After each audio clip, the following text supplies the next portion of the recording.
আল্লাহর পয়গম্বর মুসা আলাইহিস সালাতু ওয়াস সালাম আল্লাহ রব্বুল আলামিনকে জিজ্ঞাসা করলেন, ওগো রব্বুল আলামিন, সব নবীদের তো জান্নাতে একটি করে বন্ধু থাকবে, আমি মুসা কালিমুল্লাহর জান্নাতি বন্ধু কে হবে? আল্লাহ বলেন, মুসা, তোমার জান্নাতি বন্ধু হবে একজন কসাই, যে নাকি বাজারে গোশত বিক্রয় করে। মুসা নবী আশ্চর্য হয়ে গেলেন, ওগো আল্লাহ, আমার জান্নাতি বন্ধু বুঝি কসাই হবে? আল্লাহ বলে, হ্যাঁ।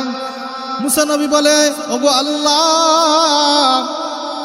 আমার জান্নাতি বন্ধুটা কি এখন দুনিয়াতে বেঁচে আছে কিনা? আল্লাহ বলে, হ্যাঁ।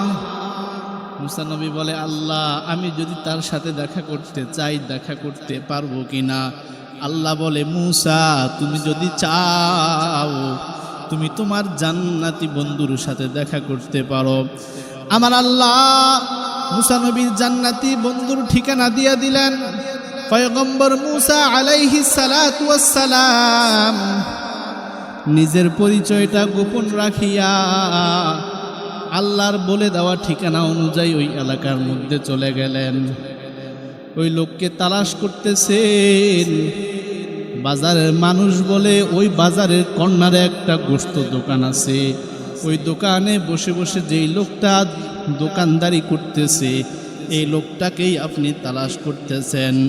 মুসা নবী ওই গোশত দোকানের সামনে গিয়ে বলে, ভাই, আমি একজন মুসাফির মানুষ, অনেক দূর থেকে সফর করে এসেছি, যদি একটু আশ্রয় দেন, আপনার কাছে আমি আজকের দিন, আজকের রাতটা যাপন করতে চাই।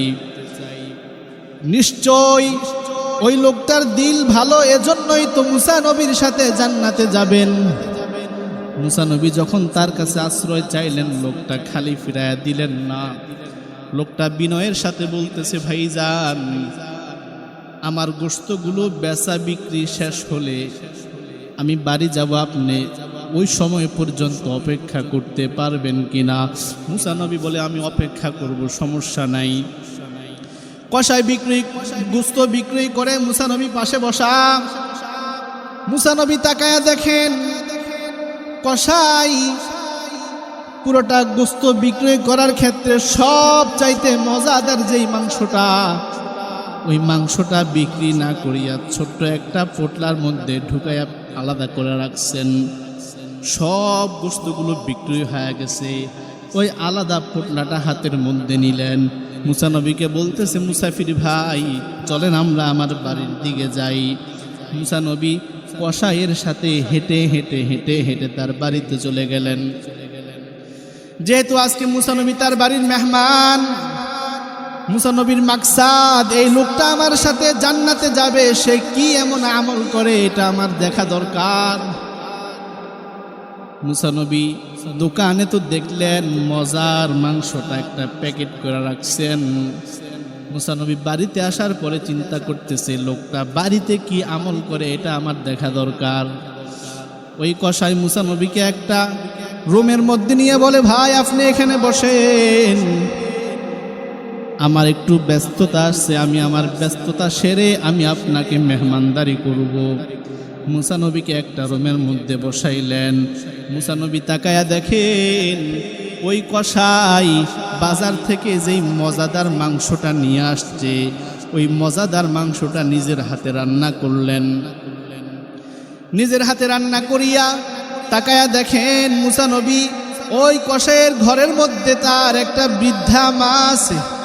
কসাই বৃদ্ধা মায়ের নিকট গিয়ে মাকে ঘুম থেকে তুললেন, মাকে সুন্দরভাবে গোসল করাইলেন। মাকে গোসল করানোর পরে যে মাংসটা রান্না করেছেন, ওই মাংসটা দিয়ে মাকে নিজ হাতে খানা খাওয়াইয়া দিচ্ছেন। যেমনভাবে একটা মা তার ছোট্ট বাচ্চাকে আদর করে খানা খাওয়াইয়া দেয়, মুসা নবী বলে, আমি তাকায়া দেখি কসাই তার মাকে ততটা মায়া মোহাব্বত করে খানা খাওয়াইয়া দেয়। মুসা নবী বলে, আমি দূর থেকে তাকায়া তাকায়া দেখি কসাই তার মায়ের মুখে খানা দেয়। মা কসাইয়ের জন্য মনে মনে দোয়া করে। মা যখন খানা খাওয়া শেষ হয়ে গেছে, কসাই যখন মায়ের ঘর থেকে বের হয়েছে, মুসা নবী তাকায়া দেখেন মা আল্লাহর দরবারে হাত তুলে দোয়া করতেছেন, আল্লাহ আমার যে সন্তান, আমি মায়ের দিকে তাকাইয়া এখনো পর্যন্ত বিয়েও করে নাই, কারণ সে যদি বিয়ে করে মায়ের মোহাব্বত কমে যাবে, বউয়ের দিকে চলে যাবে। এই জন্য যেই সন্তান এখনো পর্যন্ত বিয়ে করে নাই, বাজার থেকে সারাদিন পরিশ্রম করে বাড়ি এসে সর্বপ্রথম আমি মায়েরে গোসল করাই, আমি মায়েরে খানা খাওয়াইয়া দেয়, নিজে আগে খানা খায় না, নিজে আগে গোসল করে না। আমি মায়ের আগে খানা খাওয়াই, আমি মায়ের আগে গোসল করাইয়া আমি মায়ের সেবা যে সন্তান করে, আল্লাহ আমি মা হইয়া দোয়া করি আমার সন্তানকে আপনি বর্তমান জমানার নবী মুসার সাথে জান্নাতি করে দিয়েন। মুসা নবী মায়ের এই দোয়াটা শুনলেন। মুসা আলাইহিস সালাতু ওয়াস সালাম কসাইয়ের বাড়িতে রাত্র যাপন করলেন। মুসা নবী এক পর্যায়ে মায়ের কিনারায় গিয়ে বসছে। ও মা, আপনি আপনার সন্তানকে বড্ড বেশি ভালোবাসেন? বলে হ্যাঁ। কতটা ভালোবাসেন? মা বলে আমার সন্তান, আমার কোনো দ্বিতীয় আর সন্তান নাই, একটা মাত্র সন্তান। আমার দুনিয়াটা আমার সন্তানকে ঘিরেই আমি বেঁচে আছি। আমি এই জমিনে সব চাইতে বেশি ভালোবাসি আমার সন্তানকে। আমার সন্তানও আমাকে সব চাইতে বেশি ভালোবাসে। আমি মায়ের দিকে তাকাইয়া আমার সন্তান এখনো পর্যন্ত বিয়েও করে নাই।